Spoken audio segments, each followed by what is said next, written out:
Hi guys! Good afternoon. So, may dumating akong parcel. Actually, na-expect ko to before sana kami pumunta ng Pangasinan. Kasi nga, that is, summer escapade namin. Kasama ko yung mga bata. Tsaka yung mga ka-teammates ko from the escalations department. So, masaya naging namin tour. And eto nga, I'm expecting this na dadating sana siya before kami umalis. Kaso nga lang, kahapon lang siya na, hindi ko nga to na-receive kahapon kasi wala kami dito. So, this is MX Studio. So, gusto ko talaga sana itong gamitin dun sa, namin, sa summer getaway namin. Pero hindi siya dumating. Kaya, I purchase lang ng na mura lang. Dun ko na ngayon binili sa Pangasinan. Pero, okay naman kahit mura. Pakita ko na rin sa inyo. Wait.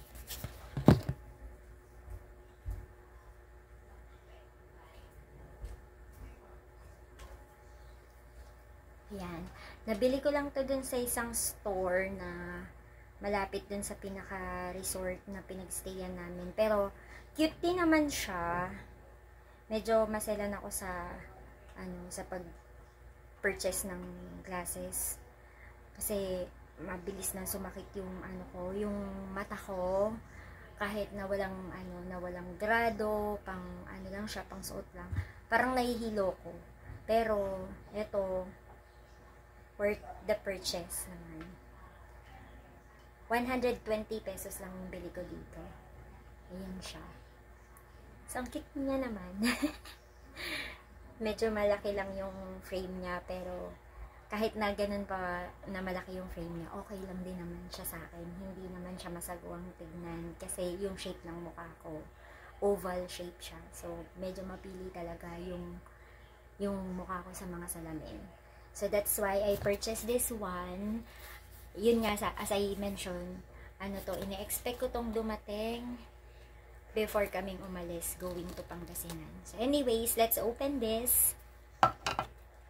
I think, kaya siya masyadong natagalan dumating kasi, hindi ko napansin, parang, outside of the country yung seller. So, dumaan pa siya sa mga processes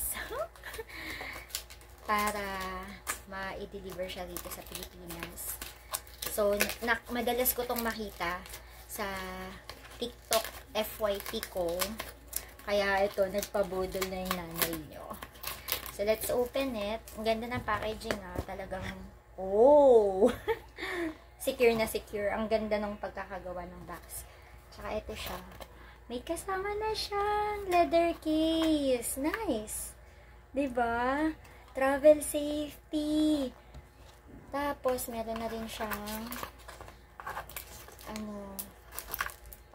yung pamunas niya. And like this pang promotion lang siguro nila to. Yeah. Photochromic radiation protection lenses. So, madalas ganito na yung binibili ko sa mga shades. Kasi nga, napaka-sensitive na ng mata ko.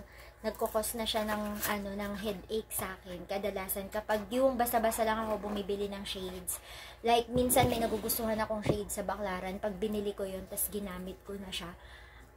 As in, hindi comfortable yung mata ko. Kaya kadalasan, I buy yung mga, yung mga shades na talaga na photochromic like this one.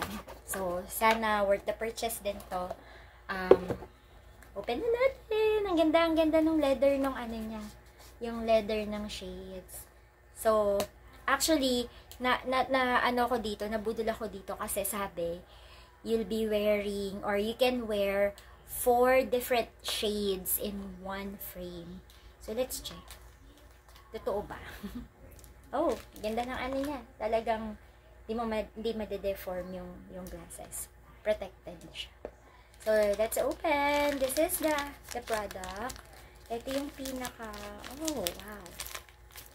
Hold on. Let's open this one. This is the main, hold on. It's magnetic siya. So, hold on. It's okay. Nakadikit siya dun sa pinaka-first, yan. Magnetic kasi siya. So, this is the first look. Lola M, eh.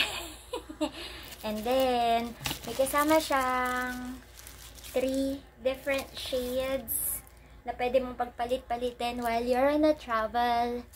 So, para sabihin, uy, wow, ang dami mong dalang salamin. Let's try the first one. So, ito yung first one. It's like may rainbow effect. Shades of blue and red or pink pa ito. So, let's put it. Instant, na siya, diba? Change ng look. So, let's try. There you go. Nice! So, instant change ng look ang mudra nyo. Okay? First and second look na natin yan. So, let's try the second one.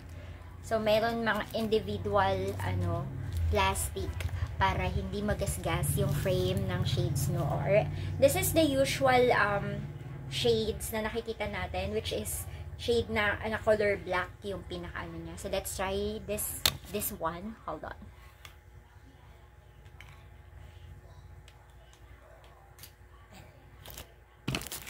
Magnetic siya, guys.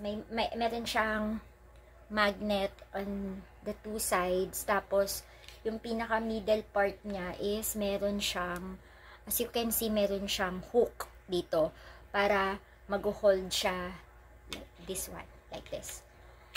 Yan. So, naka-hold na siya rito para siyang naka-lock. Tapos, yung dalawang magnet niya goes on the both sides ng shades mo. So, let's try this normal look ng shades. The black one. Not bad. Diba?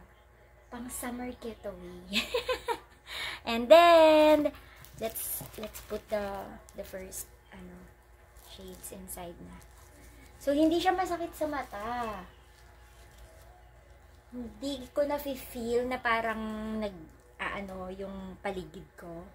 Kasi usually pagka yun nga may nabili ko sa Baclaran or kung sang places man sa Tiangge, usually yung shades sa unang lagay is parang feeling ko meron siyang nagiging pressure sa ganito ko. So very sensitive na akong bumili ng shades lalo na sa mga Tiangge. So eto talagang sabi ko sana wag ganun yung ma-feel ko. So far wala akong na-feel na pressure sa forehead ko. So, meaning to say, okay naman siya. So, let's try the last one. So, ito, brown naman yung shades niya. So, you can see, brown. So, let's try it. Let's wear the last, what do you call this? Design. Or shade. Yan. Hold on. Let's try it. Try it. Oh, wow. Diba? Kahit medyo, tayo, hindi katangusan, okay siya sa ilong. Hindi siya nahuhulog, guys. Magnetic talaga yung niya, oh. Hindi siya talaga nahuhulog. Malakas yung kapit ng magnet niya. So, hindi ka magwa-worry na matanggal yung, yung pang-cover mo dun sa pinaka-original. So, worth the purchase! Hope you like it! So, kung gusto nyo, meron ako dyan sa may yellow basket ko. Don't forget to click it! Bye-bye!